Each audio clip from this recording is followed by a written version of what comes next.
Howdy, Ags. AP from the Tailgate, the home of Aggie football. Corey, welcome back, my friend. Man, what a summer, buddy. What a summer. Haven't Hasn't it seen you as been much. fun? I see you less during the summer when my kids are out of school than what I do when my kids are in school. Isn't that crazy? That's absolutely nuts. As it turns out, summertime doesn't really affect me much other than the fact that it's hot. And Yes, Jesus Christ, is it hot out there? it really is. It's been like 110. It's been stupid down here. Hey, there's one of your kids right there trying to get his face on the show today.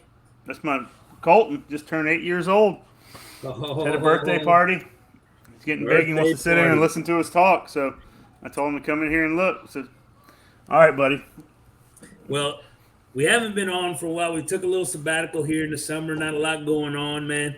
But we've come back. First show off the bat brought to you by Frida Homes, Building Aggie Dreams, FridaHomes.com. Visit them online. Also, don't forget, everybody, email us at agstailgate@gmail.com. We'll respond to any questions, comments, whatever it may be. Corey, not a lot going on throughout the last couple months when we've been off. I don't know if you can see this, but my place is a wreck right now because I'm in the process of moving as well. I'm going to come join you in BCS, There you go. get a little closer to the action over there. Yeah. So once we get into town, we'll set up the studio and the whole shebang, right? Ready to That'd roll. be nice. So nothing really happening, especially because the Aggies really haven't been recruiting at all. So no recruiting news or anything, unless you're a Texas fan or an Alabama fan or something else. Didn't we just signed an offensive lineman this week or last week, didn't we? Just on Sunday, and a guy that nice get on the O line. We've talked about how important it is that he has a strong offensive line class this year. So that's a good step in the right direction. But last week we finally got through SEC Media Days, man. And boy, isn't it exciting, SEC Media Days. As it turns out, we really got no news out of SEC Media Days except one thing. Anais got arrested.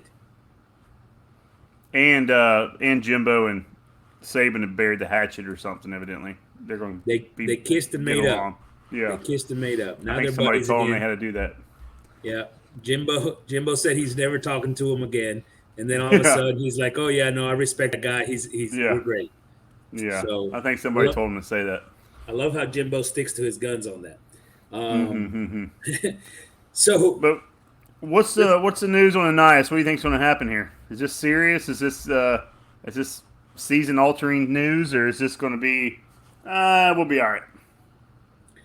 I got two things to say about that Anais thing. One, to answer your question specifically, I think it's a small thing. I think he may miss a game, but I don't think it's much more than that. My understanding, and just so that everybody hasn't heard, doesn't know, he got arrested for DWI, possession of marijuana, and possession of a gun, a firearm. Without the first two, the firearm thing wasn't even illegal. The marijuana thing was like less than a joint. And then, as it turns out, the DWI with the alcohol levels, he recorded very low blood alcohol levels. So, I'm not sure that it's going to be a big deal. I don't expect it to be a long suspension for sure. He may miss a game. He may miss a half. Who knows? Something along those lines. But I'll tell you this: my bigger question is, what's going on with Texas A&M PD? What's going on with Texas A&M PD, man? Are they not on board? Has Jimbo not taken care of those guys? Has Jimbo not done what he's supposed to do with those guys? I mean, that should be the first call, shouldn't it be? Like, let's call Jimbo. Let's call Jimbo up and tell him what's going on. But no, it doesn't happen that way. I just think some young cop got it deer in the headlights. Like, oh, I got Anais Smith. Oh, my name's gonna be in the news now. But well, that guy needs to quit thinking about his name in the news. Nobody knows who he is, and his name still is in the news. But I will tell you this, it's one of those situations where, like, what were you thinking, And it's not like we're talking about a guy that maybe was a hothead or something like that came out and started talking mess to the officer. It's Anais Smith. That dude is chill as can be. You know what I mean? Like, Yeah. sorry, officer. I know, my bad. What do I need to do? I wouldn't expect that it's going to be a problem. But like I said, I guess Jimbo ain't doing his part there either. Uh, but I don't think it's going to be a big thing. What was the second I, part of the question? I hope not. I mean, I didn't know if it's going to affect the team long term or not this season, and if it's going to be something that's going to keep us off the field and keep him off the field. Yeah. This is going to affect the team. That's my main thing. You Yeah, I said guess one the game. biggest What game is that? Like the first one against Sam Prairie View Houston. or Yeah, Sam Houston? Sam Yeah. Houston. So I mean, like, yeah, I'm not too worried about that portion of it. I guess if you had to worry about anything, it's the fact that he's in a leadership role on that team, and so just sort of the effects of that. But I don't know. I think it's probably okay. And like I said, I'm a little bit, probably a little more concerned about the fact that over there the Aggie cops are really being so stringent with poor Anais on this one. Nice has to be a little bit smarter than that too, though. He does. All the players have to. I mean, they gotta. These cops. I mean, if they're doing that to a nice, they're gonna do it to anybody. So they need to be smarter than They got start having a few drinks, get a they, joint, get a gun in the car. I mean, come on, use your head, they guys. they got too much. They got too much on the line. In all Yeah, you honesty, got too much to lose. There's but Uber. Corey, Why you got Uber everywhere? You're making NIL money. You can afford an Uber now. but Corey, here's the thing. And I'll say this for the rest of my life. Me and you both remember being 21, 22. I don't Not a really lot of remember. It's smart. like a daze. It was like a Yeah, daze to me. not a lot of smart decisions back then. Oh yeah. Uh, but you're right. He should be. He's got to be smarter, and hopefully everybody, the entire team, learns from it a little bit. And Yeah. we don't get into any of that anymore for the rest of the season, at the very least. So it'll at least give some of these guys an opportunity, and we'll talk a little bit more about this. But some of these wide receivers an opportunity to show out that first game when if he is suspended that first game. So some other guys a chance to catch the football. Uh, Dude, we've been out for a little while, and there's been so many damn storylines passing through here and in the news and the media. You know, your buddies over at Texags just spewing out a bunch of stupid shit. You know, Yep. and I let's hear it start every with day. this. Let's start with this. Because this is one of these things I continuously hear, and folks over there in Aggie land get a little bit defensive about Jimbo and his contract and his performance and everything else. And it's this idea that Jimbo's done really well so far. He's done really well so far for the Aggies. He's got a number one recruiting class to his name. He's done very well on the recruiting trail in the other years. Look, he had a 9-1 season. So obviously, this guy's really taking care of his job. And look, I've said it 1,000 times. I've said it once. I believe that Jimbo has done a great job in building this program so far and getting the name out there nationally and the brand and all those things. But Corey, me and you've also talked about it. And he has struggled as the offensive coordinator for this team. Oh, very And much so. those struggles are the reason for the limitations for this team as a whole, especially in the win-loss column. What do you think? Oh, absolutely. There's an article on ESPN today. It talks about the Aggies, and it says talks about Jimbo not throwing the ball downfield, how ineffective he's been throwing the ball downfield. Also, how he hasn't used his players to their potential. You have one of the best running games in the nation last year, and you don't run the ball when you have the opportunity to. It doesn't make a lot of sense. It makes you scratch your head, some of the things he's done. I mean, he beats Alabama, then he come back and lay an egg against Arkansas, Ole Miss, Mississippi State. It's a head scratcher, man. And we sit in here and look, there's no doubt. 2 years ago they went 9-1. It was a great season for the Aggies. They darn near made the playoffs. Probably should have. Probably should have. You can't take that away. A team that was senior laden with Mond, the offensive line, and the different guys over there, right? A lot of senior leadership on that squad. And that's what it took to get. That offensive line played out their ass that year too. Nobody expected that. Nobody expected it. Yeah. And so it took that for him to have a 9-1 season. But let's come back to that 9-1 season, because at the same time, not that I want to take away from 9-1, but remember, they almost lost to North Carolina in the bowl game, a North Carolina team that was missing probably its all their top NFL draft picks. Yeah, there's top 4 playmakers on offense and several folks on the defense, right? Mm-hmm. And they almost lost to North Carolina. Almost. That's also the same year they almost lost to Vanderbilt in the opener. Yep. Right? And at the same time, the best win they had all year was against a Florida team that had 4 losses at the end of the year, right? So, hey, look, great season, 9-1 record, yada yada yada. But I wouldn't call it impressive. The one good team they played all year, Alabama, beat them by 3 scores. Right. I mean, so understood, great accomplishment.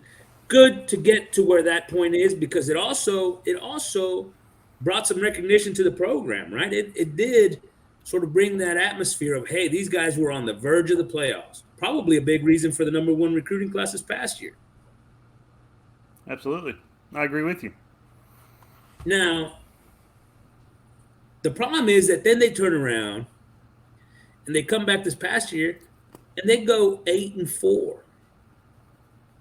And you think, oh, 8-4. Well, they probably lost to Alabama and 3 other. Nope, they beat Alabama of all things.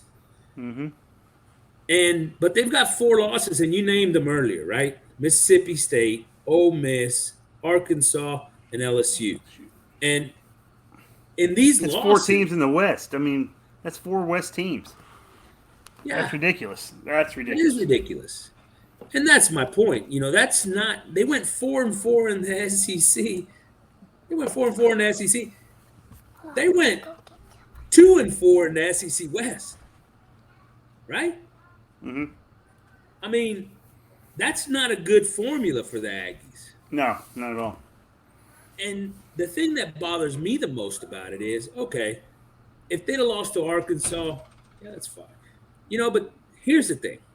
That folks at Texas, other folks around there, the Aggies in general, these guys that are very maroon colored, they want to come out and say, well, the problem was we had the injuries, man. We had the injuries to the quarterback. Okay, yeah, had an injury to the quarterback. First of all, the guy he replaced, by the way, hadn't started but 1 game before he got hurt. Right? He played. We're going to have problems at quarterback either way. Yeah. So you don't know what that was going to look like. Mm-hmm. Right? Yep. There was an injury on the offensive line. Well, Layden Robinson got hurt, yeah. But he came back by week like 2 or 3. So that wasn't a big issue. How about the center, Matthews? Matthews ain't ever played. Yeah. So did you lose anything? Right? Is he still on the team? Didn't he retire or something? What's going on? He retired for medical reasons, and I wish him the best. I think the guy's a good kid and everything else. Right. Injuries in the defensive backfield at the corner spot. Sure. Jalen Jones. Or not Jalen Jones, Miles Jones. Yeah. Right? And Brian George. Okay. Yeah. Let me tell you, neither one of those 2 guys is as good as Chappelle, who ended up starting, by the way. So by the end of the season, was that still an excuse? I don't know. Not to me. Besides, everybody has injuries, man. Everybody has injuries.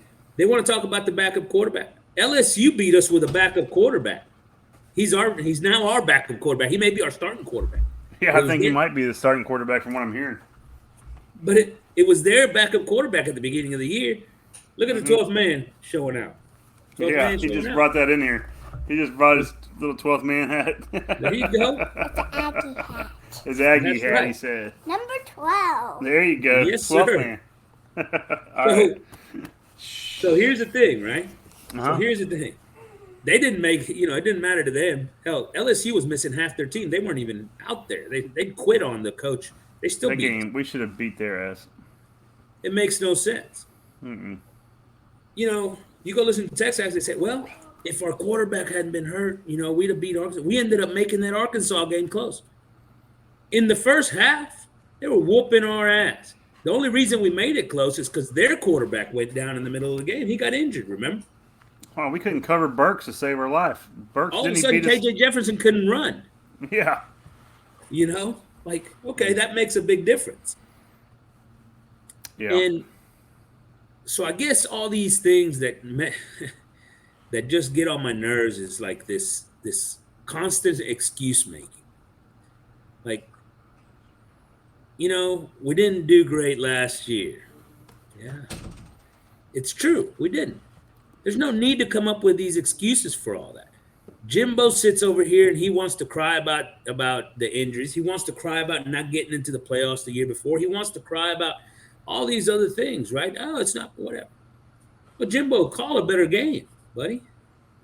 You know what I mean? We've been saying that for years, though. That's the same thing. It's like a broken record every year. Is Jimbo going to open up the offense? Is he going to do more, I don't know, schemes to get players open, to get them the ball? But it's the same thing. It's the same conversation every year. We talk about these other coaches that get their best players the ball, but Jimbo, the offense will get the players open. It doesn't get them open. And I love what you just said there, because you talked about it with Arkansas, right? How many times did they get the ball to their best receiver, Burks, last year? Exactly. They did it through the screen game. They did it by handing them the ball. They did it throwing it over the top. They did it however, motion, everything you can possibly think of, they did to get him the ball because he was their best player. Exactly. None of those things ever happened with Jimbo. Jimbo's like, oh, the offense works. If, whichever one's open was open. Mm-hmm. Well, that's fine. But it hadn't worked. Exactly. It hadn't worked. I mean, we played a Colorado team last year that went 4-8. And they play in the Pac-12, Corey. The Pac-12, which, by the way, everybody's saying is about to die because the football sucks. Yeah. 4-8 in the Pac-12, Colorado did. And I think the final in that one was 10-7.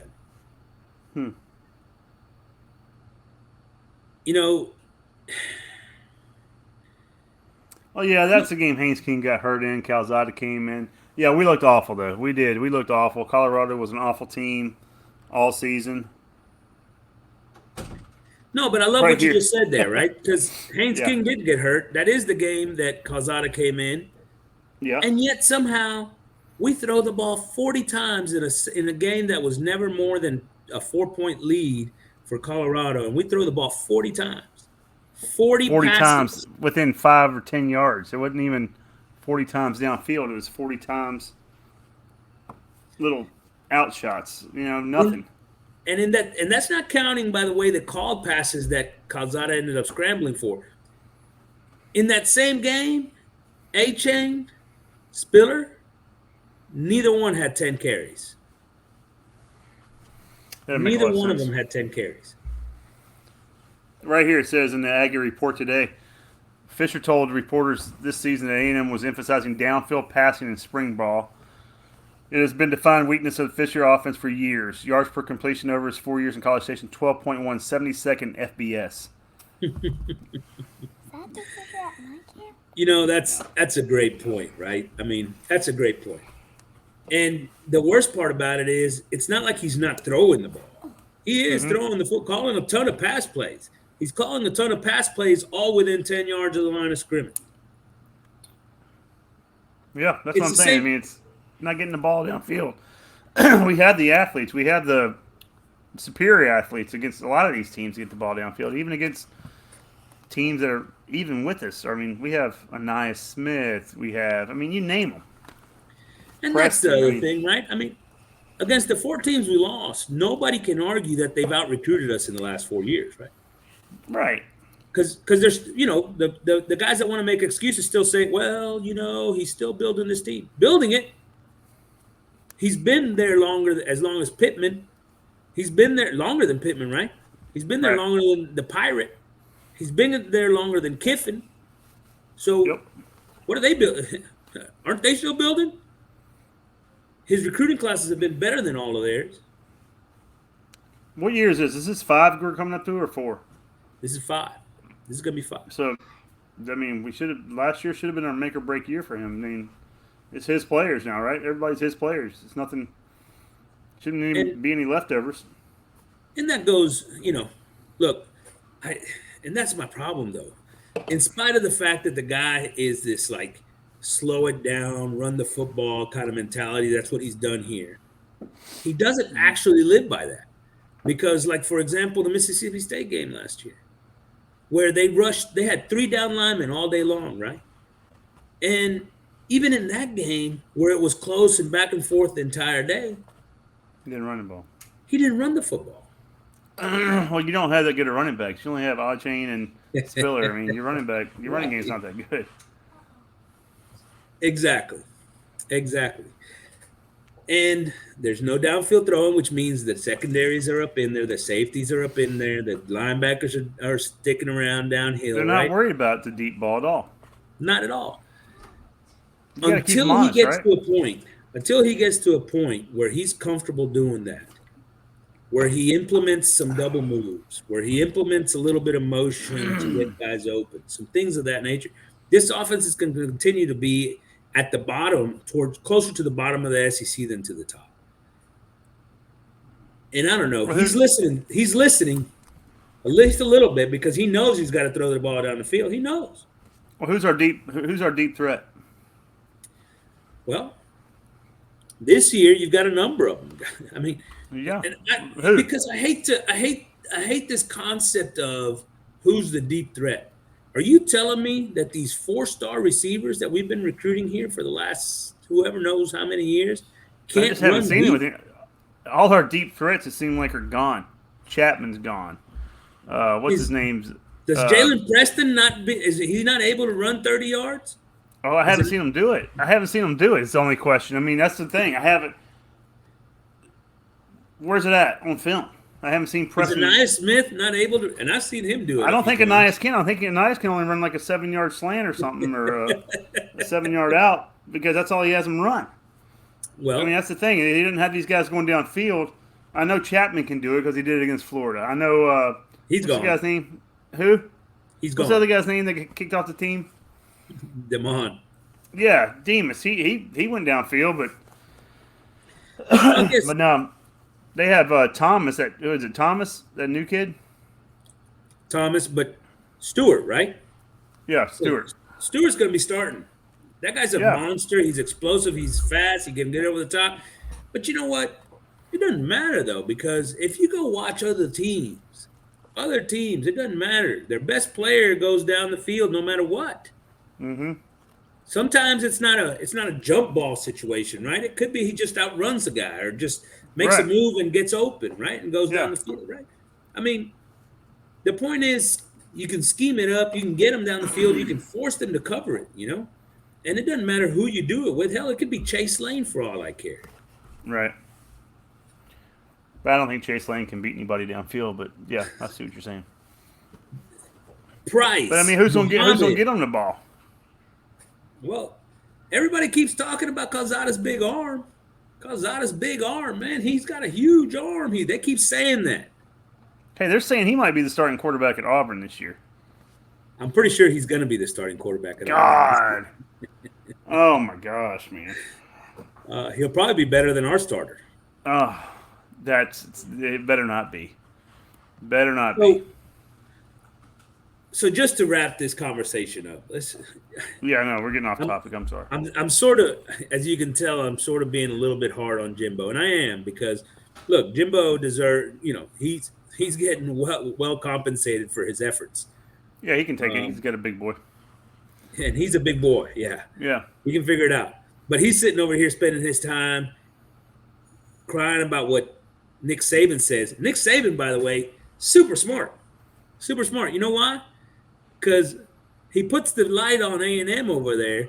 And, of course, Jimbo responds by saying, we ain't paying nobody. Hold on. I want my recruits to know I'm paying them. Mm-hmm. If I were Jimbo, I'd be like, hey, man, what can I do, man? Our guys are making money. Well, It's a Jimbo good didn't really thing. say we're not so much paying. He just said we're not breaking any rules. I would have emphasized it. I'd be like, hey, look, my guys make a lot of money. I'm good with it. It's good for them. It's good for the program. You know what I mean? Mm-hmm. That's what I would have turned around and done. And Nick, by the way, he was the first one that came out and said, hey, my guy's making $1 million. My guy's making $1 million. Smart son of a gun. And you know what he did on SEC at SEC Media Day? He said, hey, look, yeah, we're one of the best programs at NIL. So he speaks out of both sides of his mouth because of the fact that it's for his benefit, right? Mm-hmm. It's his benefit. All right. So Jimbo needs to step it up. He needs to figure out this offense, open it up. It's gotta start creating some big plays in the passing game. It really does. And I think that's the next evolution of this team. You know, the other thing folks were saying is, well, we are automatically better at the quarterback position. There's no doubt. So if we get better quarterback play, we're going to be 10-2 at least, right? And I want to put a little hold on that, man, because everybody dogged Calzada, and he took a lot of heat here last year, a lot. One, I'd like to say that he was one of the primary reasons for a win against Alabama. Absolutely. But not only that, his numbers weren't great, and there's a lot of times when he looked like it's. But dude, that dude did not get any help from the play caller, from the offensive line, or from the receivers for that matter. Corey? Right. Yeah, no, I agree with you. I mean, Weidemeyer probably had his worst season since he's been at A&M. The offensive line was horrible. Horrible. I mean, Calzada wasn't known as an athlete, as a scrambler. He's known as a slinger, and you don't give a slinger time to throw the ball, it's not going to end very pretty. You can put Peyton Manning or somebody else back there. Right. They're not going to have great stats either because they're going to be under fire. That's what happens. So, yeah, I mean, I thought he did great against Alabama. He did hold the ball a little bit too long sometimes. I mean, you and I were frustrated with that, watching him, like in the Colorado games and stuff like that when he first came in. We're like, oh, get rid of the ball. Come on. But by the way, he also pretty much won that Colorado game with that throw to Spiller. I mean, yeah. And he was the one that scored and fumbled, right? Almost scored on the drive before. I mean, look, the guy made big plays for this team. Otherwise, we'd have been 6-6. Yeah, it's true. Wow. Can you imagine that, 6-6? Yeah, the folks would be a little bit more up in arms at the moment. Yeah. But, and that's one of the things that I see is, look, he had a lot of things not going in his direction. It would also have been nice if his offense coordinator play caller would have called a play action pass from time to time, maybe. Something that gives him a little bit more time, maybe a little bit more space. Maybe even a screen every once in a while. Slow down the rush, that kind of thing, help out his offensive line. I don't know. I'm just getting crazy over here, Corey, but, those are little ideas. Honestly, I could see this season right now going the same way as last season. I see a lot of the same variables. I see the teams we're playing have the same. I mean, Mississippi State has almost the same team back as they did last year that beat us. Arkansas has the same quarterback, most of the same players back, right? Well, but here's the thing that we got the same offensive coordinator. We do, and here's the thing that I'm saying, and we're replacing Calzada with Haynes King, Max Johnson, more than likely one of those two guys, right? Right. Connor's likely a year out. Right. Max Johnson was a backup at LSU last year until the other guy got hurt. That tells you about who he is. He had his best game of the year against Texas A&M, by the way. The rest of the year, he sort of sucked. I think a lot of teams had their best game against A&M last year. A lot of quarterbacks. Haynes Jefferson, yeah. Haynes has made some big plays in the one game he started, but he also threw 3 interceptions, right? Yeah, And Haynes needs to protect the ball a little bit more. so there's a look. There's a chance that neither one of these two guys is any better than Calzada, and there, as a matter of fact, could be worse, right? Mm-hmm. We don't know that. The one thing that's going to happen, and this is what's going to happen, and mark my words, whoever gets that starting gig is going to play better, but not because he's actually playing better. The offensive line is a lot better Right. this year. They're going to be a lot better this year.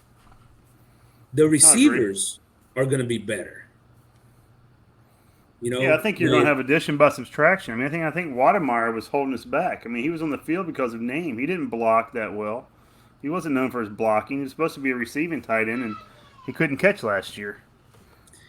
Yeah, absolutely. And now you enter a guy like Johnson, Jake Johnson, man, come out, maybe have a big year as a tight end. But more importantly, the guys we've talked about, right? Moose, who, man, anybody made bigger catches last year. I mean, that guy, he didn't have to be open, man. As long as his hands got on that ball, Right. he's done.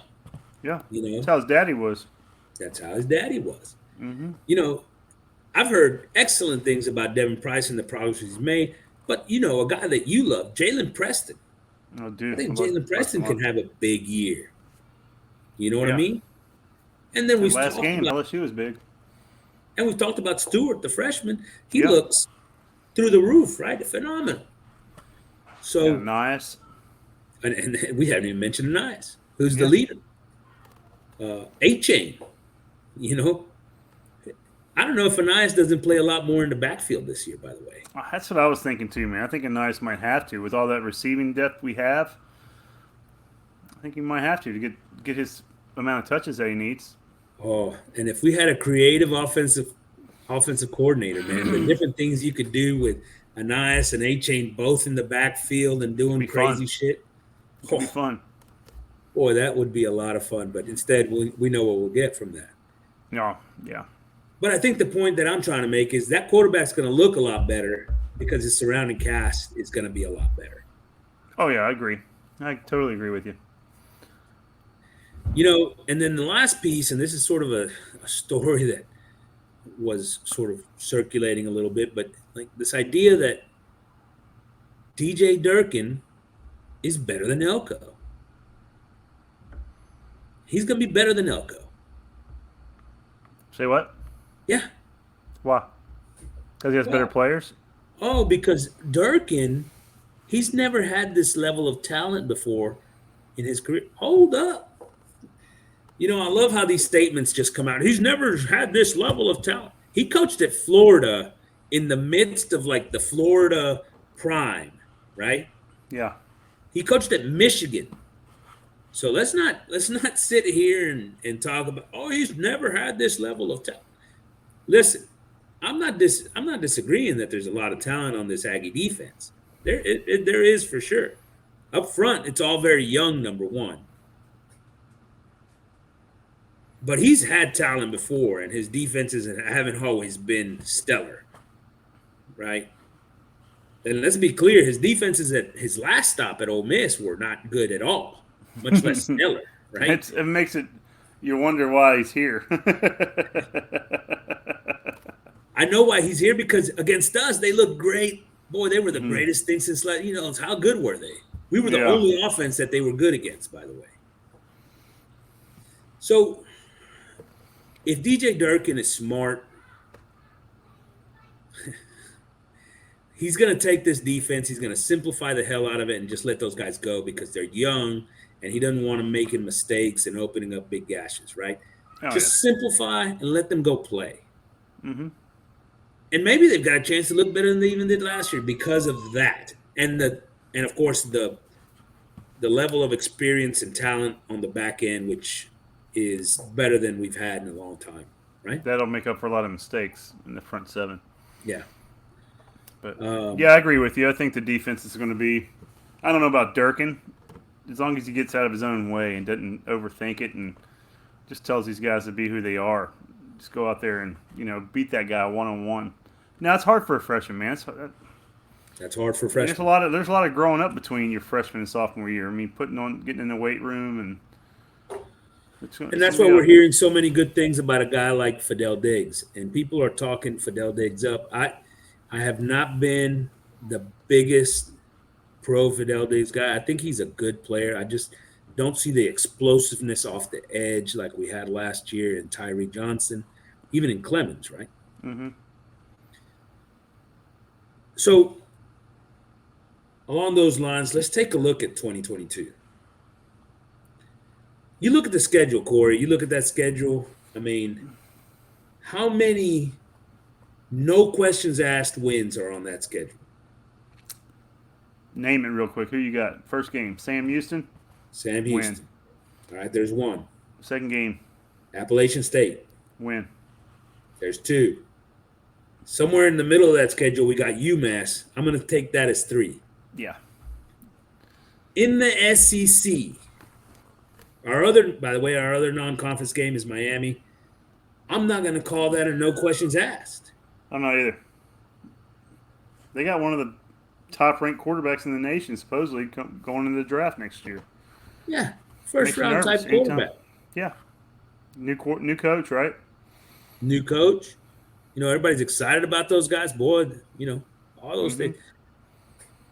I'm not saying they're going to beat us. I'm just saying it's not a no doubt win. So what do you got? 3 so far? So far, three. In Yeah. the SEC, how many no doubt wins are there? Do we play Vanderbilt? No. No.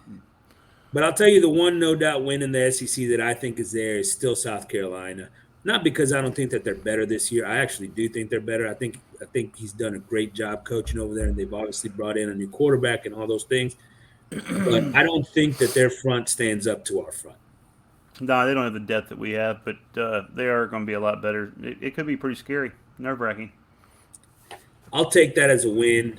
It may be a Okay. close win, but I'm going to take that as a win. And like I said, it's about the fronts. It's not about anything else other than the fronts right now. I think LSU's going to have a hard time this year just because of the new system, new coach, lost a lot of players. I think that's going to be closer to a sure thing win than the All Ole right, so Miss, let's go from Mississippi sure State, and thing to Arkansas. likely wins. Let's go from a sure thing to likely wins. You I'd think say LSU's a LSU. likely win? Yeah. I'll tell you one thing about LSU. I agree with you, right? I think that they have lost quite a bit, and there's a lot of transition going on. Right. But I also think that there's absolutely no question that Brian Kelly's a better coach than Ed Orgeron. Oh, absolutely. No question. Yeah. And they still have talent, by the way. Mm-hmm. Oh, yeah. I'm not going to put them in a likely win situation. I just don't buy it, man. We've beat them. How many times have we beat them?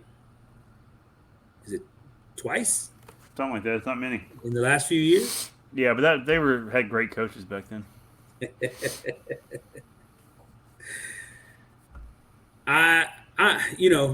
I'll say this: likely wins for me, Auburn. Oh, Auburn, yeah. Didn't think about Auburn. Yep. Auburn. I don't because understand where these power rankings are coming from with Auburn being so high because, I mean, they're saying their defense. I just don't see it.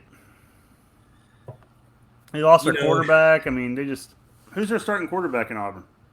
it's Calzada. That's right. Yeah, shit. It's him. It's T.J. Finley, or it's the transfer from Oregon, right? Ashford. Yeah, it's probably Calzada.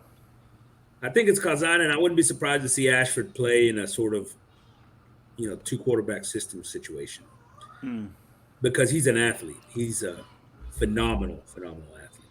Gotcha. But Auburn, yeah, their offensive line is all coming back, but they were horrible last year. I'm not sure that they're going to be any better, right? Yeah.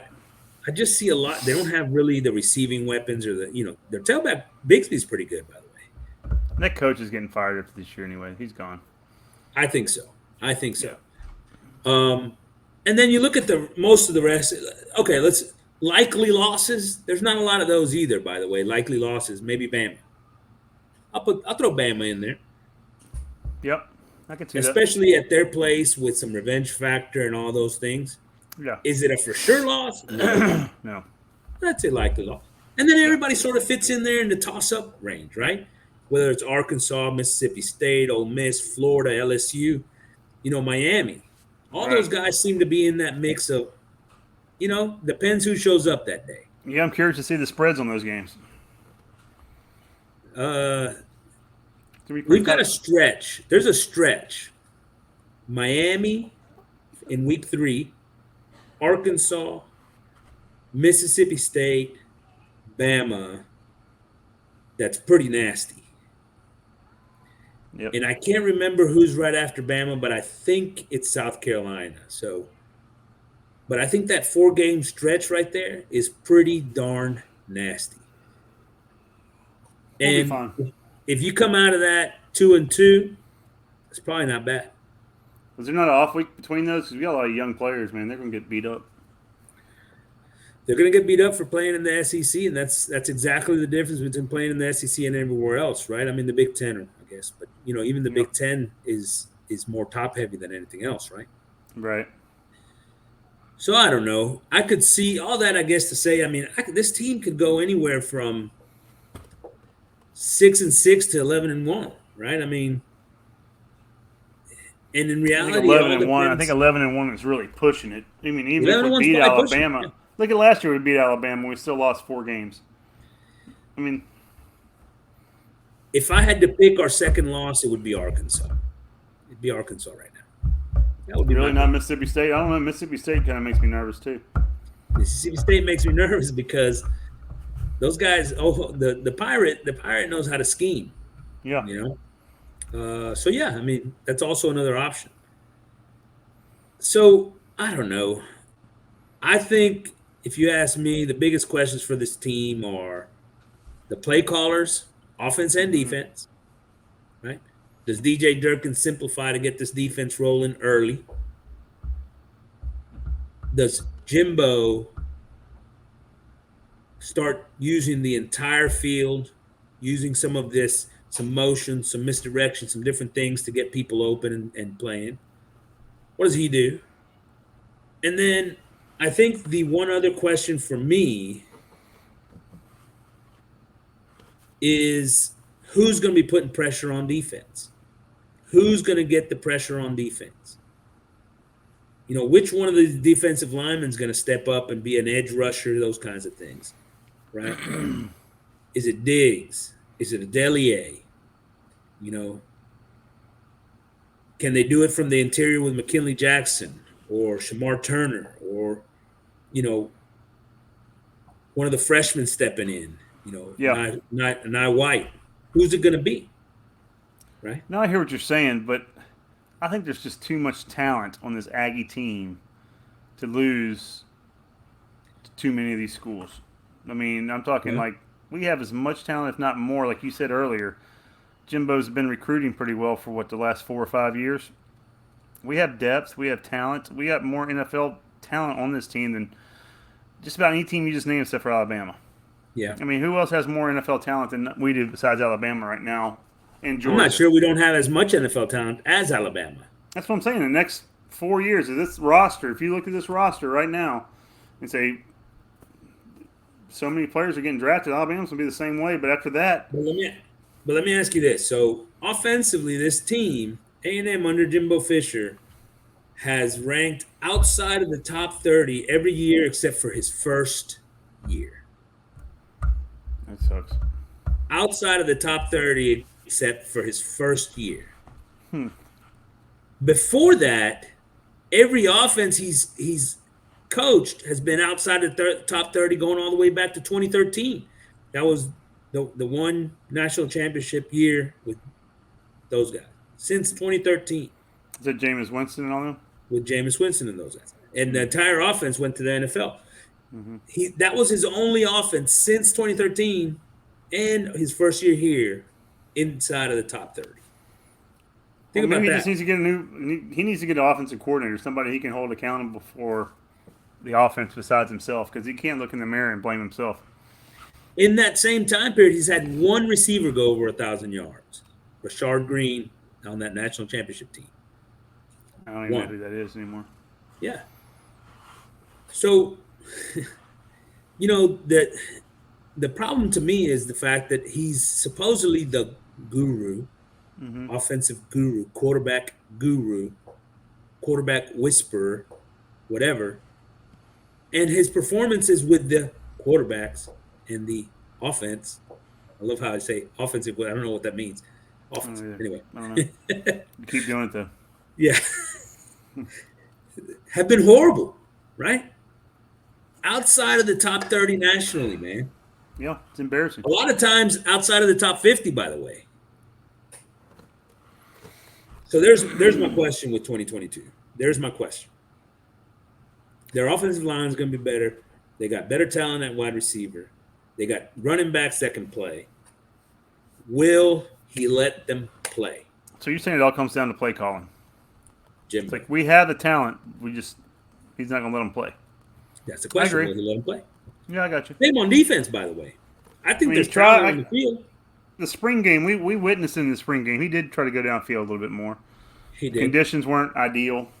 Yeah. But, it's football. Conditions aren't always going to be ideal. Now let's see if he can evolve the playbook, too, to be not just throwing down the field, but now throwing down the field with some motion, some different things to help some of those receivers out, right? Some Right. play action, maybe some misdirection, some different things. Exactly. Progressions. All right. And then defensively, who's going to bring the pressure? I think those are my two questions. What are they going to do defensively to bring pressure? They're going to probably bring some blitzes, right? You love the linebackers. That's what Durkin did in Mississippi. He blitzed every down, I think. I think he led the nation in blitzes or something last year. It was something silly. If you go back and look at the stats, it was. You love the linebackers. You love what they can do in the blitzing game. So if that's the case, he ran a 3.4, didn't he? Yeah, base 3.4, but he was moving folks around. Makes me nervous. We don't have the linebackers to play a 3.4. We got the linemen to play a 4.3 or a 5.2. He showed nothing but 4-down linemen pretty much in the spring. I still figure that's going to be his base here. Right. I just know that he does like on passing downs to flip it over. I don't know that I would take those linemen off the field, but maybe you do. I want to see a guy like Donnell Harris coming off the edge on freaking 3rd down, right? I want to see that dude just flying off the edge. I want to see this Walter Nolan and see if he's as much of a beast as what they're saying he is. I was see what reading that some dude stuff is about doing. him, and they're saying that he's just a monster, that he's going to be the best pass rusher in the SEC, defensive end or lineman that's a freshman this year, just because he's so overpowering in the middle. Okay. I just want to see it. I want to see what he can do. They say he's I don't know who's saying this, but I imagine it's Texas Ags. And, no, it's in ESPN. It was an ESPN article saying that most it's talking about freshmen coming into everywhere, and it said Walter Nolan, just best pass rusher coming in. I definitely expect him to contribute, but that statement is way overblown. I want to see it, man. I want to see this guy. I just want to see him on the field. But there's a lot of that. There's a whole lot of stuff that. We have more variables this season than we did just about any season we've had. Last year it was quarterback. This year's quarterback. Now it's quarterback. Is our offensive line going to be better? What are we going to do without Spiller? Our tight end's gone. Our whole defensive line's gone. And you and I are sitting here talking about us going 10-2. 11-1, 9-3. I thought I said 6-6 to 10-2. Right. If we go 6-6, somebody's getting fired. Probably not Jimbo because you'd have to pay him a lot of money. But maybe Jimbo, the offensive coordinator. That's what I'm saying. I think somebody's going to whisper in his ear and say, hey, look, you can't call it play. There's a lot of negativity on our part right here. And don't get me wrong. Look, I'm excited for the season. By the way, less than 6 weeks away at this point for our opening day. I'm excited for the season, but I'm not going to tell you that I'm overly confident that this is going to be the year we're competing, not winning, for SEC West championships or SEC championships or playoff berths. I don't think this is that year. Until Jimbo shows me otherwise that he's going to open this thing up. Well, everybody's saying that this isn't our year. Everybody's talking about next year. And they got, what's the guy's name that always Phil Steele? He was on the radio the other day talking, I love the Aggies next year. This year, I can see them doing 8-4, 9-3. But next year, oh, man, the Aggies next year. That's all I'm hearing is next year. I'm not worried about all these players could transfer next year. You never know with college football these days. Yeah, no. We could lose them all. If we go 6-6, we'll lose a lot of transfers. Forget next year. Yeah. You better perform this year. Is all I got to tell you. Exactly. All right, Corey, we got a couple questions from the tailgate brought to you by Rawson Distributing, assisting Aggies with all their drilling needs. Aggie owned and operated, Rawson Distributing. All right, first question here, Corey. I'll let you hit this one up. All the discussion during SEC Media Days was about what team would be third in the SEC. Any chance anybody unseats Bama and Georgia, or are they just unbeatable? I think Georgia needs to keep an eye open for that Kentucky team's not bad. There's a lot of talk about Kentucky. But yeah, I mean, like we said, I mean, it is a lot of toss-ups. A&M's definitely up there. Who else are we talking about? Arkansas is up there. Mississippi State, I think, is going to be better than people think. Ole Miss, I don't see Ole Miss, but a lot of people are talking about them. And if you listen to the Vanderbilt coach talk, they're on the rise. That's what the Vanderbilt. Did you hear about that in the media days? The Vanderbilt coach goes, "We're going to be contending for championships sooner than later." We are contending for championships. I love it. Well, good luck. Good luck. Yeah, I love that. Andy. I'd bring another team into the mix in the Tennessee? East. Tennessee. I think Tennessee has got We'll a chance see. We'll to see. contend. I think they caught a lot of people by surprise last year. Tennessee did. So we'll see if they can do it in 2 years in a row. Then I'll give them credit. But you catch them by surprise in 1 year. I think Hendon Hooker is legit. I really do. I was impressed with what he did last year. Let's find out if he can do it in 2 years. But he's got to stay healthy for it. Yeah, he's going to have to stay healthy. And that's 3 teams out there in the East, by the way, in Georgia, Kentucky, and Tennessee. So, I think it's at least a competition out there. And on our side of the bracket, I agree with you. I mean, I don't know that the Aggies are going to give Bama a run for their money, but be careful with Arkansas. And everybody wants to talk, Arkansas is not that good, whatever. Okay, whatever. I'll tell you what, they're going to show up and they're going to be their physical self. Oh, yeah. Beat you down in the run game, make big plays over the top, and they're going to be well coached. Take that for what you will. I'd be surprised if they're not in contention at the end. So I don't think Bama and Georgia are unbeatable. They're still the favorites. All right, question number 2. Vegas has the Aggies at 8.5 wins over under. Which way you going, Corey? I'm going over. Like I said earlier, I think we have too much NFL talent on this team to not win at least 9 games. I mean, if we do, that's definitely coaching. Talent-wise, we have a 9-10 win talent team, but we don't have a. It depends on the coaching. Yeah, 8.5 wins. I mean, I'd probably lean over, but I'm not exactly like over the moon on that bet. Right? I will be putting that bet down. I got to make my trip to Vegas, which I owe because I picked the national champion, the Super Bowl winner 2 years in a row or something. I got to come back and make it 3. Dude, you picked 10 teams to win. It didn't, you picked Alabama, Georgia. Well, I picked the winner. I'm gonna pick the winner right now. I'm gonna pick Alabama, Georgia, or Ohio State. What do you think? I'm picking one of Apparently, those. that's where the money's at. Yeah, that's it. All right, Corey. It's good to be back, baby. Gig 'em, Aggies. Later, buddy. Corey, signing out from the tailgate.